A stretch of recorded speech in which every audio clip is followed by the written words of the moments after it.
온전한 사람이 되라라는 말씀 제목으로 함께 은혜 나누겠습니다. 여러분, 미국에서 한 실험 기관에서 실험을 한 가지 했습니다. 무슨 실험을 했냐면 어린 시절부터 그 어떤 말을 듣고 자라는지에 따라서 사람이 어떻게 되느냐를 한번 실험을 했어요. 그래서 이 사람들의 실험 기간은요, 뭐 일주일 이런 게 아니라 10년 동안 그 실험을 합니다.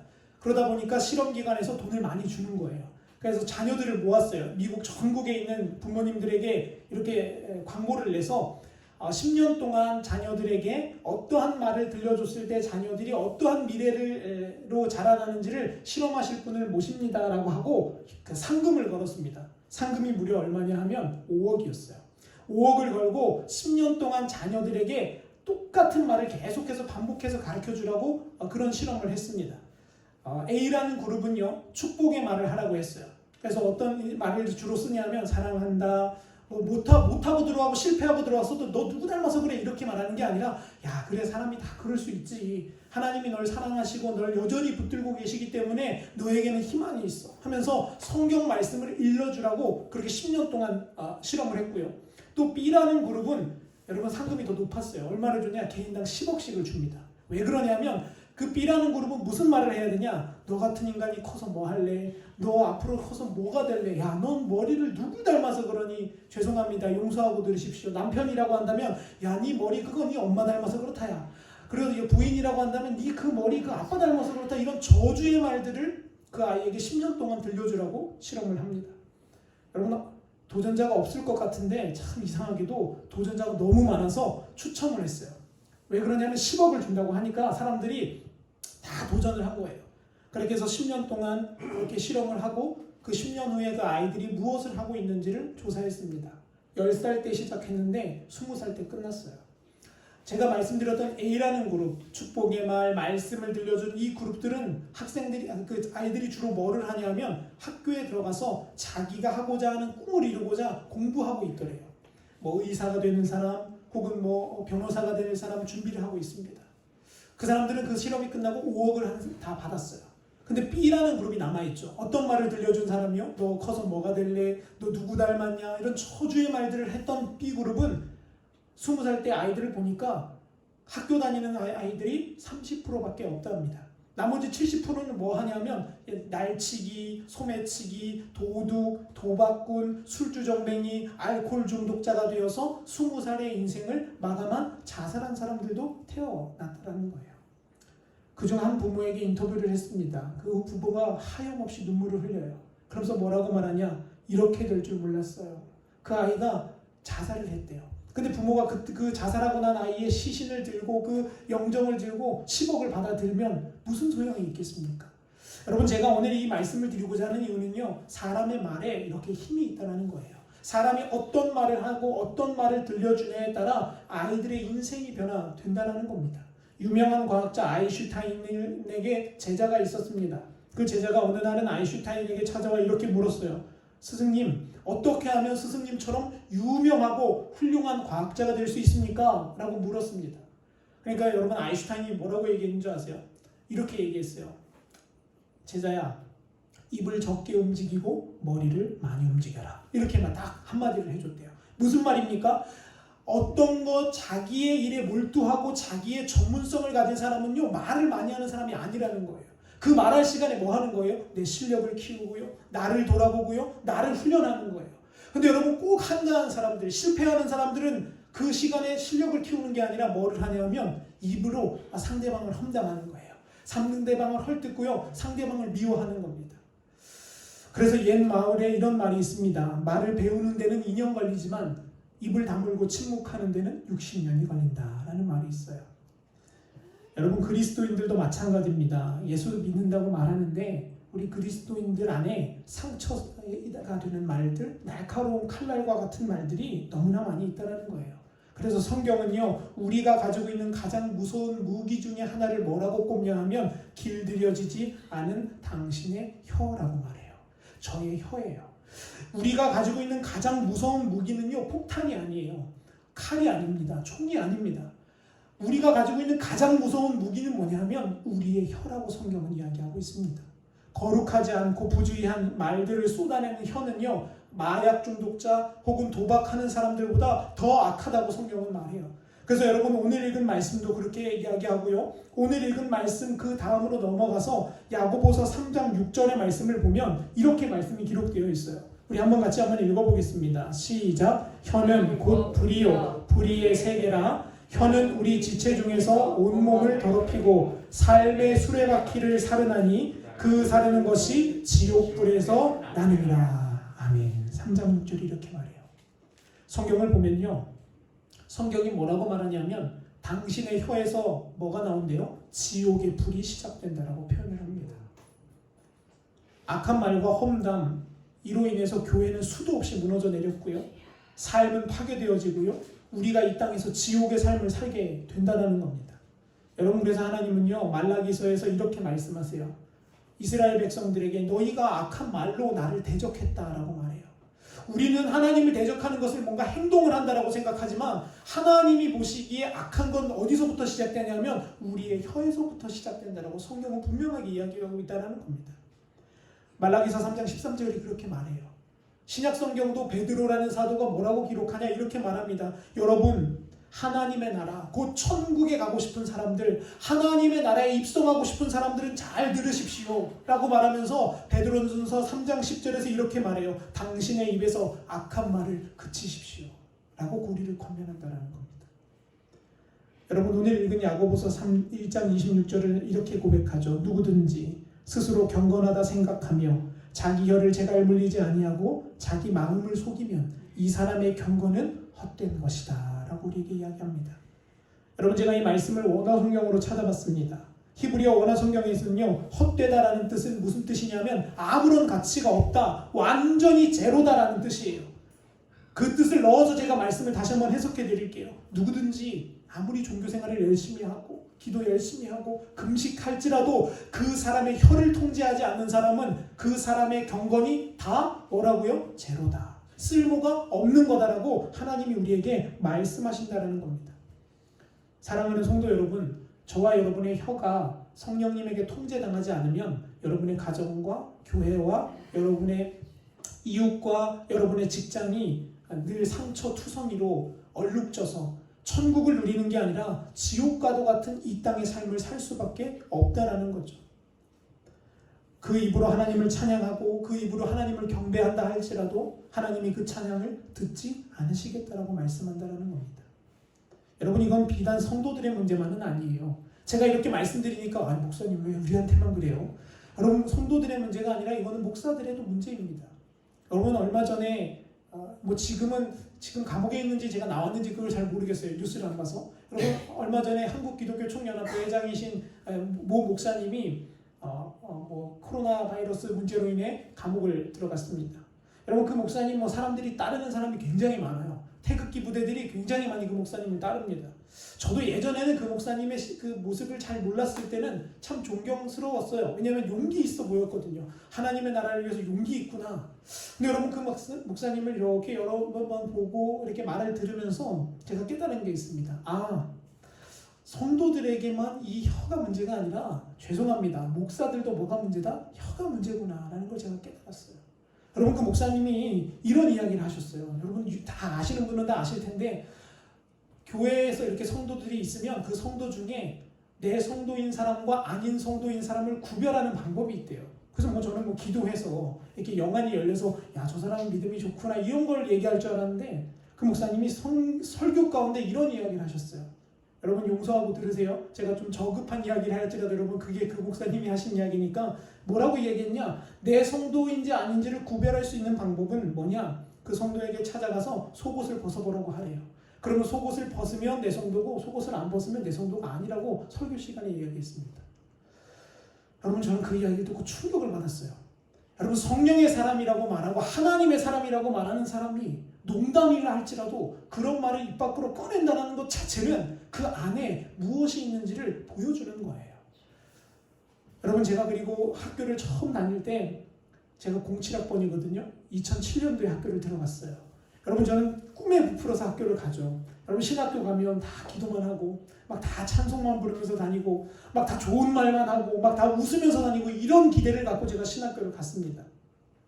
근데 웬걸요, 신학교를 들어가서 5월 달에 처음으로 체육대회를 했는데 이제 체육대회를 하면 저희 학생들만 하는 게 아니라 전국에 있는 동문 목사님들을 다 초청해서 이제 체육대회를 합니다.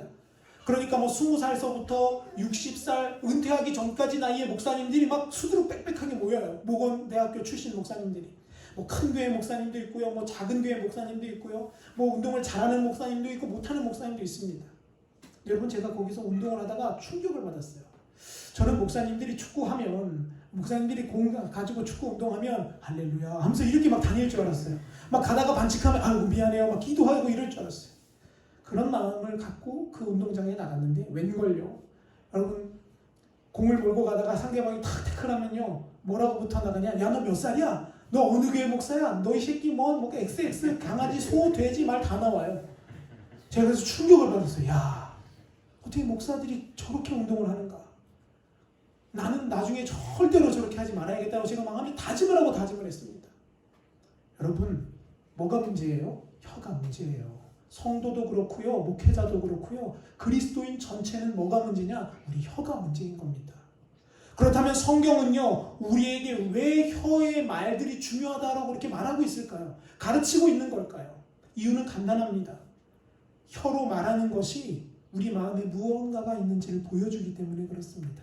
마태복음 12장 34절의 말씀을 제가 보여드릴게요. 여러분 한번 같이 읽어보겠습니다. 시작. 독사의 자식들아 너희는 악하니 어떻게 선한 말을 할 수 있느냐. 이는 마음에 가득한 것을 입으로 말함이라. 아멘 아멘. 여러분 아침에 일어나서 세수를 하고 우리 무엇을 보냐? 거울을 봅니다. 여러분 거울을 우리가 비춰보는 이유는 뭐냐면 나한테 뭐가 묻었나? 내가 세수를 잘했나? 내 머리나 혹은 눈에 눈곱이 있진 않나? 나를 돌아보려고 우리 거울을 봅니다. 여러분 혀가 바로 이런 거래요. 혀가 우리 마음속을 비춰주는 거울과 같답니다. 그래서 여러분 우리 입에서 무슨 말이 나가는지를 보면 뭐를 알 수 있어요? 내 안에 뭐가 가득 차 있는지를 볼 수 있다는 거예요. 그래서 예수님이 우리에게 뭐라고 말씀하셨습니까? 부주의하고 악하고 더러운 말을 하면 뭐도 더럽다고요? 네 안에 있는 네 마음도 네 영혼도 더럽다라는 거예요.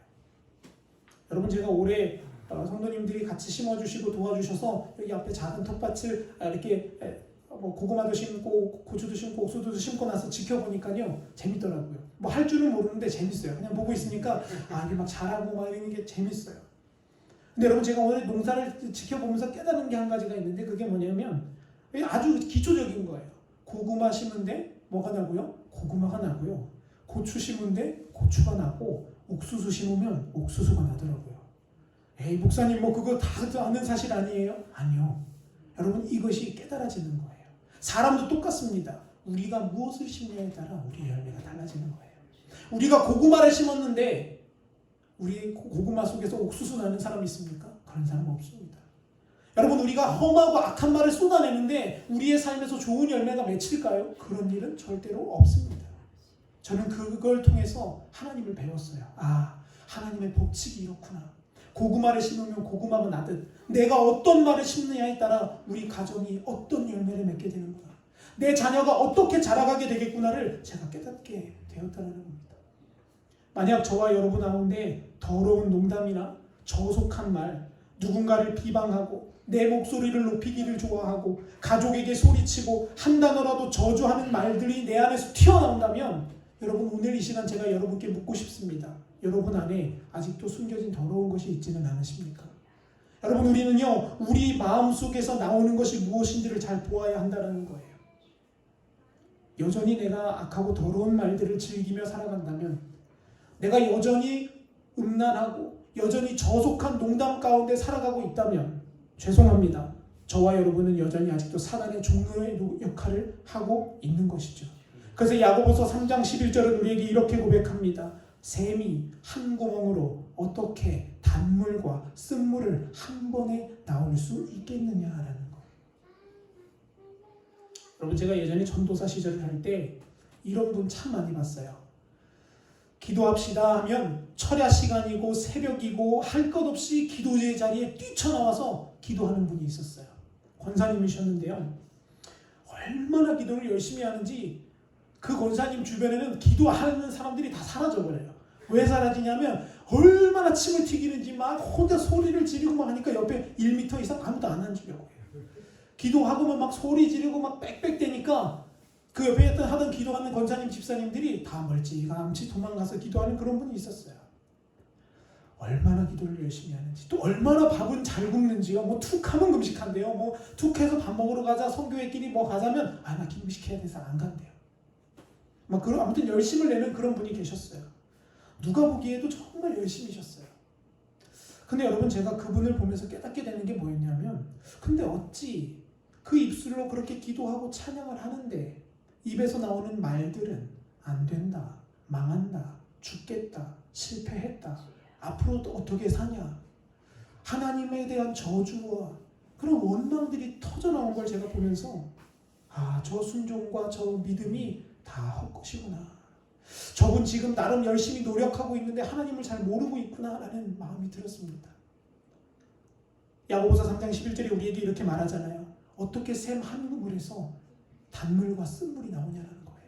성도에게서 어떻게 하나님을 찬양하는 말과 욕설이, 음란한 말이, 농담들이 함부로 동시에 튀어나오냐는 말입니다. 사랑하는 성도 여러분, 오늘 내가 뱉은 한마디의 말이 여러분의 인생을 결정하게 되는 겁니다. 오늘 내가 한마디의 농담이 내 인생 가운데 하나님의 법칙을 가로막는 법이 생긴다는 거죠. 미국에서 유명한 타임스퀘어라는 교회가 있습니다. 이 교회는 뉴욕 한가운데 있는 교회인데요. 교인이 25,000명입니다. 놀라시지도 않네요. 25,000명보다 별로 안 되죠. 정성 국민 정도가 한 교회에 다니는 거예요. 한 명도 빠짐없이. 정성 국민 정도가 한 교회로 몰려가니까요. 그 교회는 예배가 막 7부, 8부 이렇게 드려집니다. 제가 그 교회 담임 목사님이었으면 아마 진짜 저는 못할 것 같아요. 하루에도 이 똑같은 설교를요 7번, 8번 해야 돼요. 여러분 혹시 어떻게 생각하실지 모르겠지만 저는 예전에 목사님들이 막 설교 4편, 5편 하고 나면 집에 들어가면 뻗는다 그러시거든요. 뭐 할 수가 없대요. 그래서 그 서가지고 말하는 게 뭐 이렇게 어려워. 그래서 저 속으로 그렇게 생각했어요. 예전에 어릴 때. 여러분, 근데 제가 설교를 해보니까요. 제가 설교를 막 1편, 2편 막 이렇게 준비하고 해보니까요. 그 말이 사실이더라고요. 여기서 이렇게 몇 마디 하는 게 왜 그렇게 힘이 드는지, 여기서 3편, 4편 설교를 하고 나면 운동장 한 몇 바퀴 뛴 것보다 더 힘든 마음이 들고 더 그래요. 근데 아무튼 그렇게 25,000명을 담임하는 목사님이 어느 날 설교 시간에 이런 이야기를 했습니다. 여러분, 저는 이 교회 담임 목사로서 여러분에게 권면합니다. 혹여라도 여러분이 일주일을 살아가는 삶 속에서 여러분 가운데에 여러분에게 악한 말이나 습관적으로 잘못된 언어들이 툭툭 튀어나온다면 여러분 제일 먼저 그 자리에서 멈추시고 하나님을 두려워하는 습관을 가지십시오. 이렇게 권면했어요. 이게 무슨 말이냐면 아주 간단해요. 내가 누군가를 만나서 대화하는데 내 속에서 나도 모르는 사이에 욕설이 나오거나 분노가 나오거나 혹은 저속한 농담들이 나오면 그 자리에서 잠깐 멈추고 지금 내가 하나님 앞에 바른가? 내 믿음이 진짜인가를 돌아보라는 거예요. 여러분, 이 목사님이 이 권면을 왜 했냐면요. 성령님이 그때 찔림을 주신다는 거예요. 성령님이 내가 성령 안에 거하고 내가 믿음 안에 거하는 사람이라면 내가 그런 말이 내 안에서 튀어나오려고 할 때 성령이 내 안에서 멈춰라, 그만해라, 참아라 라고 내 안에서 권면하신다는 거예요. 근데 여러분, 이게 왜 중요한가 하면요. 성령님은 인격이세요. 내가 그분의 말에 순종해야 그분이 나에게 말씀하시는 거예요. 예를 들어 제가 예전에 말씀드렸죠. 여러분, 제가 여기서 이렇게 설교를 하는데 여러분들이 목사님은 떠드세요, 저는 그냥 잠합니다 하고 다 잠들어 버리시면 여러분 제가 처음에 하루 이틀은 하겠죠. 여러분 같이 합시다. 근데 제가 일주일이 지나고 3일이 한 달이 지나고 6개월이 지나면 여러분 제가 어떻게 할 것 같으세요? 저 포기할 것 같아요. 이제 말 안 할 거예요. 왜냐? 말해줘도 듣지는 않은데 말해서 무엇합니까? 마치 속 위에 경익기가 된다면 더 이상 얘기 안 하는 거예요. 성령님도 그런 분이시라는 거죠. 우리 안에 권면하세요. 처음에는 하지 말아라, 멈춰라, 이렇게 권면하시죠. 근데 내가 그 말에 순종하면 주님이 더 자세한 이야기들을 우리에게 부어주시는 거예요. 앞으로 이렇게 살아가라. 내가 앞으로 너의 인생을 이렇게 인도할 거야. 근데 여러분, 우리가 귀 닫고 눈 닫고 모든 걸 다 닫아버리고 그 말씀 무시하고 그 말씀 뜻대로 살지 않으면 처음에는 성령님이 우리의 마음을 두드리세요. 그러나 그 일이 계속 반복되다 보면 뭐가 사라지냐? 성령의 감동이 사라져버립니다. 그래서 다윗은요 제일 무서워했던 게 무엇입니까? 적국의 칼이 아니었습니다. 강한 대군이 아니었어요. 다윗이 제일 무서워했던 건 뭐냐 하면 그 성령님이 내 안에서 사라져버리는 거예요. 그래서 다윗이 밧세바를 범한 이후에 하나님 앞에 가장 먼저 드리는 기도가 무엇입니까? 하나님, 주의 성령을 나에게서 거두어 가지 마십시오. 내가 나라 뺏겨도 됩니다. 하나님, 내 권력 내려놓아도 좋습니다. 하나님, 내 관리들이, 내 부하들이 나를 배신해도 됩니다. 그러나 주님만 나를 떠나지 않으시면, 주님의 말씀만이 나를 붙들어 주시면 내가 살겠습니다 라고 고백했어요. 여러분, 그러니까요, 하나님은 다윗을 포기하셨어요? 아니요. 하나님은 그 다윗의 마음 중심을 보시고 그를 오히려 더욱 높이셨죠. 저와 여러분이 그런 인생 되시기를 축원합니다. 여러분 안에 성령이 권면하실 때 여러분의 악한 말과 험담과 우리 안에 있는 그런 더러운 것들을 멈추셔야 돼요. 그건 내가 해야 되는 일이에요. 어떤 사람은요 이렇게 말해요. 아유, 목사님, 성령님이 다 해주신다며요. 여러분, 성령님이 해주신다는 말은요 내 입을 와서 이렇게 틀어 막아주신다는 게 아니라 어떻게 하냐, 내 마음을 두드리시는 거예요. 그만해라. 제가 알고 있던 어떤 분의 그 간증을 책에서 읽은 적이 있습니다. 그분이 어떤 분이셨냐면 유명한 의사셨어요. 근데 여러분, 이 유명한 의사인데 말이 너무 거칠어요. 오는 환자들마다 자기보다 나이가 한참 많건 적건 상관없이 무조건 뭐해요? 반말하고요. 뭐 처방을 할 때도 싫으면 들으려면 듣고 말라면 말하라는 식으로 막 처방을 내리는 거예요.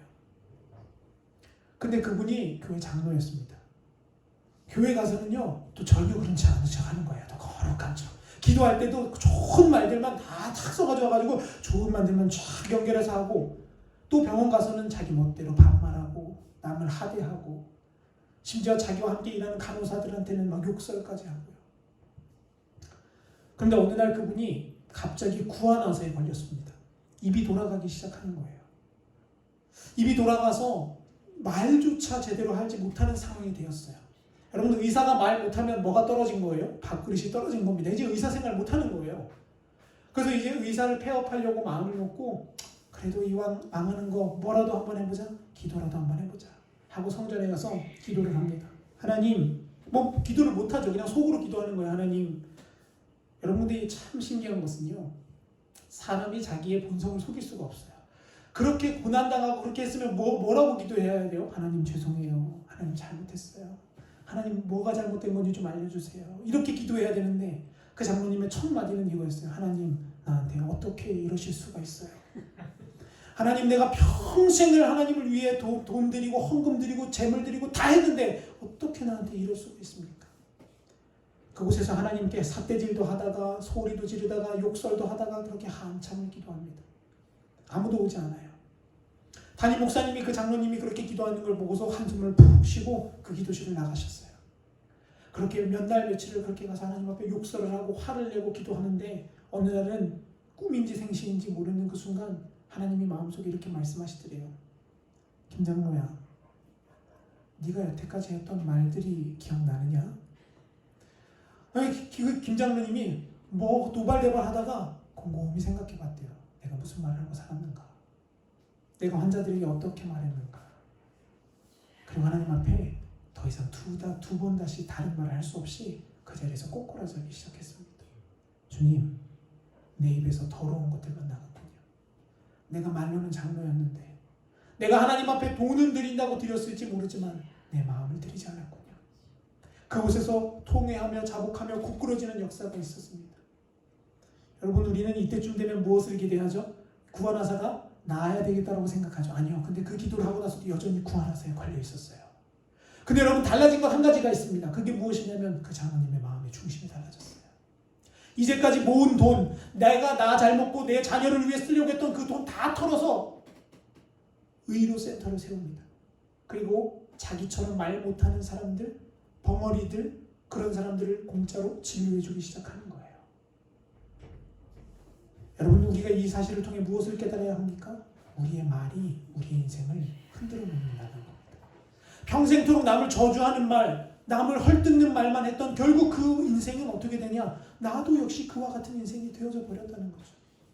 사랑하는 성도 여러분, 오늘 이 시간 성령님이 여러분 안에 이 말씀을 통하여 권면하실 때에 여러분 안에 변화되는 역사가 있기를 축원합니다. 여러분 안에 악하고 더러운 험담이 떠나가는 역사가 있기를 간절히 바라요. 그러면 여러분 제가 한 가지 더 질문을 드리려고 합니다. 왜 우리 말 중요합니까? 왜 우리 말을 잘해야 되는 걸까요? 이유는 한 가지입니다. 마태복음 12장 37절이 이렇게 기록합니다. 한번 같이 읽어보겠습니다. 시작. 내 말로 의롭다함을 받고 내 말로 정죄함을 받으리라. 아멘. 우리가 행했던 말이 하나님 앞에서 심판받을 때에 뭐가 된다는 거예요? 그 기준이 된다는 거예요. 내가 하나님 앞에서 쏟아내고 이웃 앞에서 했던 그 말들을 누가 다 기억하고 계신다는 거예요? 하나님 아버지가 다 듣고 계신다는 거예요. 그래서 성경은 우리에게 이렇게 권면하는 거예요. 너의 입술을, 너의 혀를 다스리라고요. 네가 심판대 앞에 설 때에 네가 한 그 말들과 생각들과 행동들에 대한 책임을 네가 받아야 하기 때문에 우리는 바른 생활을, 바른 언어를 사용하라고 우리에게 권면하고 계시다는 거죠. 그러면 여러분 마지막으로 그럼 우리 어떻게 바르게 말하고 바르게 하나님을 섬길 수 있겠습니까? 많은 사람들이 이렇게 생각합니다. 뭐 열심히 하면 되죠. 오늘부터 회개하고 돌아서면 돼요. 그렇게 말하죠. 근데 여러분 제가 살아온 경험을 생각해 보니까요. 내가 변해야지 해도 변하지가 않아요. 내가 달라져야지 해도 2, 3일 가다가 또 어떻게 돼요? 다시 예전으로 돌아가요. 우리가 우리의 혀를 통제할 수 있는 방법은 제가 성경적으로 2가지의 권면을 드릴 거예요. 첫 번째는요. 우리의 보고 듣는 것을 우리가 거룩하게 구별해야 된다는 거예요. 우리가 보고 듣는 것이 우리 안에 쌓이고 그 쌓인 것에서 뭐가 나옵니까? 우리의 말들이 나오는 겁니다. 여러분 르호보암 이야기를 잠깐 할게요. 솔로몬의 아들 르호보암이 솔로몬을 뒤를 이어서 왕이 됩니다. 여러분 근데 그 르호보암이 자기 혼자 통치를 못하니까 자기 밑에 있는 관리들을 불러서 묻습니다. 젊은 관리들을 모아놓고요. 또 한편은 나이 든 관리들을 모아놓고 묻습니다. 뭐라고 묻냐? 어떻게 할까? 여러분 우리 아버지는 이렇게 통치했는데 나는 어떻게 하면 되겠습니까? 라고 묻습니다. 그때 지혜로운 나이 든 원로들이 이렇게 말해요. 왕이시여, 아버지 때 성전 짓느라 너무 많이 백성들이 고생했으니까 백성들을 위해서 조금 유하하게 좀 다스려 주십시오. 근데 여러분 젊은 관리들이 뭐라고 말하냐면 아닙니다 왕이시여. 이럴 때일수록 어떻게 해야 됩니다? 더 빡세게 더 힘들게 세금을 걷고 그 백성들을 꽉 조여야지만 백성들이 말을 잘 따를 겁니다. 이 2가지의 말 중에서 르호보암이 누구의 말을 듣냐 하면 젊은 사람들의 말을 듣습니다. 그리고 나서 어떻게 돼요? 그리고 나서 반란이 일어나고요. 그리고 나서 어떤 일이 벌어집니까? 르호보암을 떠나는 사람들이 늘어나게 된 거예요. 그래서 하나님은 우리에게 뭐라고 권면하시냐? 신명기에서 쉐마라고 권면하세요. 누구의 말을 들으라는 거예요? 하나님의 말을 들으라는 거예요. 사람의 말에 귀 기울이지 말고 누구의 말에 귀를 기울이라는 거예요? 하나님 말에 먼저 귀를 기울이라는 거예요. 그래야 우리 안에 바른 말씀들이 쌓이게 된다는 거죠. 미국의 36대 대통령이었던 린드 존슨이라는 대통령이 있습니다. 이 대통령은 대통령 되기 전에 몸무게가 96kg였대요. 상당히 덩치가 있는 거죠. 이 대통령이 항상 다이어트를 하려고 했는데도 맨날 실패하는 거예요. 근데 여러분 어느 날 이 대통령의 부인이 대통령이 되기 전에 이 린드 존슨에게 와서 이렇게 말하더랍니다. 여보, 당신이 만약에 당신을 스스로를 조절하고 컨트롤할 수 있다면 당신은 나라도 컨트롤할 수 있는 사람이 될 겁니다. 라는 말을 남겨줬어요. 여러분 근데 놀라운 것은요. 이 말 한마디가 린드 존슨의 마음에 와서 박혔어요. 그래서 그 린드 존슨이 그때부터 뭐를 빼기 시작해요? 살을 빼기 시작합니다. 그래서 건강한 체중까지 80kg까지 살을 쫙 빼고 나서 대통령 선거에 나갔어요. 여러분 자신감이 붙었겠죠. 그러면서 연설을 합니다. 사람들이 그 연설을 듣고 린드 존슨에게 표를 던졌어요. 결국 36대 미국 대통령이 되었습니다. 여러분 사람의 말도 힘이 있어요. 사람의 말 한마디도 남편의 인생을 바꾸는 힘이 있다고요. 그러면 하나님의 말씀은 어떻겠습니까? 우리 안에 하나님의 말씀이 들려지면 우리의 인생은 얼마나 더 화려하고 아름다운 인생으로 갈 수 있겠냐는 말이죠. 사랑하는 성도 여러분, 가장 먼저 우리의 혀를 통제하시려면 우리가 듣고 보는 것을 먼저 통제하셔야 합니다. 내가 아무리 입으로 말은 좋은 말 해야지 한다 해도 여전히 내가 음란한 말들 가운데 살고 여전히 내 주변에 있는 사람들이 다 그런 말들만 쓴다면 나도 그런 말을 할 수밖에 없는 거예요. 그러므로 여러분 주변에 있는 거룩하지 못한 환경들을 말씀으로 정리하게 되시기를 축원합니다. 두 번째입니다. 이게 더 중요해요. 그런데 여러분 여기까지는 한계가 있어요. 내가 아무리 좋은 말 듣고 내가 아무리 말씀 가운데 거하려고 노력해도 나는 육신이기 때문에 피곤하거나 힘들거나 어려운 때가 있죠. 그때는 누구의 도움이 필요하냐 하면 성령 하나님의 도움이 필요해요. 사람이 변하는 거는요 돈으로 되지 않습니다. 사람이 변하는 거는요 인간의 말로 되지 않습니다. 사람이 변하는 건 언제 되냐 하면 사람이 언제 옛 습관을 벗어버리고 새로운 사람으로 탄생하냐 하면 하나님의 영이 임하는 그 순간입니다. 그래서 사무엘상 10장 6절은 이렇게 말합니다. 우리 같이 한번 읽어볼게요. 시작. 내게는 여호와의 영이 크게 임하리니 너도 그들과 함께 예언을 하고 변하여 새 사람이 되리라. 아멘. 이게 누구에게 하신 말씀이냐 하면 이스라엘의 제1대 왕이었던 사울에게 하나님이 하신 말씀이에요. 사무엘이 사울에게 머리에 기름을 부었을 때 사무엘을 통해서 하나님이 들려주신 말씀이 바로 이거였어요. 뭐라고 말하냐면 이렇게 말해요. 너는 곧바로 왕이 될 게 아니라는 거죠. 그 왕이 되기 전에 네가 뭐를 겪어야 된다는 거예요? 여호와의 영을 크게 받아야 되는 사건이 있어야 된대요. 그리고 나면 너가 어떻게 될 거래요? 새로운 사람이 될 거라는 거예요. 여러분 기스의 아들이었던 사울이 길을 가다가 정말 선지자들과 만났고 그 선지자들과 함께 있을 때 하나님의 영이 그에게 임했습니다. 성령을 받은 거예요. 그러자 성경은 뭐라고 기록하냐? 사울이 변하여 새 사람이 되었더라 라고 말해요. 나라를 다스릴 수 있는 지혜가 그에게 부어진 겁니다. 가정을 통치할 수 있는 그런 분별력이 그에게 부어지기 시작한 거예요. 그 역사가 언제 일어났습니까? 바로 성령님을 만났을 때 일어나는 겁니다. 그러므로 여러분 우리가 변화될 수 있는 유일한 길은 예수님과 가까워지는 길밖에 없습니다. 하나님의 말씀을 우리 마음에 새기고 날마다 그분의 임재 가운데 그분과 동행할 때에 우리가 변화되게 되어진다는 것입니다. 우리 교회 이번 연도 표어가 시편 24편 7절입니다. 우리가 주님의 전에 거하기를 소망합니다. 여러분 근데 이 구절 속에는 무슨 의미가 담겨 있냐면 단순히 내가 이 가수교회 건물 안에 들어오겠다라는 말이 아니에요. 여러분 저 다윗이 고백한 저 고백은 어떤 의미를 담고 있냐? 여러분 구약시대의 성전은 하나님의 임재를 상징하는 것입니다.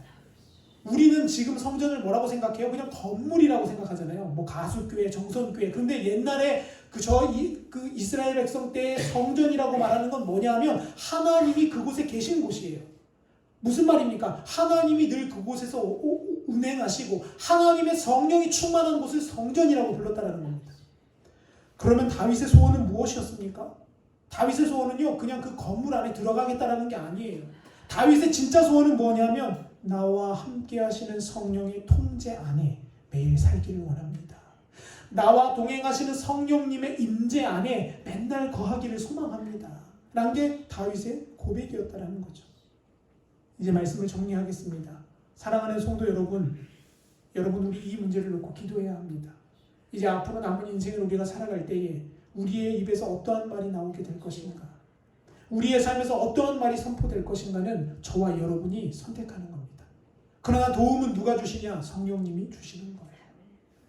그러므로 오늘 이 말씀을 듣고 여러분 혹여라도 지금까지 부주의하게 험담하고 이웃과 혹은 내 가정과 내 자신과 그리고 내 자녀들에게 상처 주는 말들이 있었다면 여러분 먼저 그것을 회개하는 역사가 있기를 축복합니다.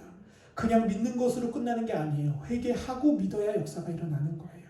그리고 여러분 거기서 그치지 마시고요. 이제는 이렇게 기도해야 합니다. 하나님 내 입술을 다스려 주옵소서. 구약 성경이 이렇게 말하잖아요. 주여 내 입술에 뭐를 세워달라고요? 파수꾼을 세워주옵소서. 저와 여러분의 입술에 그 파수꾼이 세워지는 역사가 오늘 이 귀한 예배를 통해서 있기를 간절히 축원합니다. 그래서 여러분을 통해서 축복의 말들이 흘러가서 여러분을 보는 사람들이 변화되어지고 여러분의 가정이 변화되어지고 여러분의 자녀가 더욱더 새롭게 일어나며 그리하여 결국에는 저와 여러분이 하나님 나라의 그 문 앞에서 날마다 기뻐 찬양하는 그 모습으로 만나게 되는 귀하고 복된 역사가 있기를 간절히 소원합니다.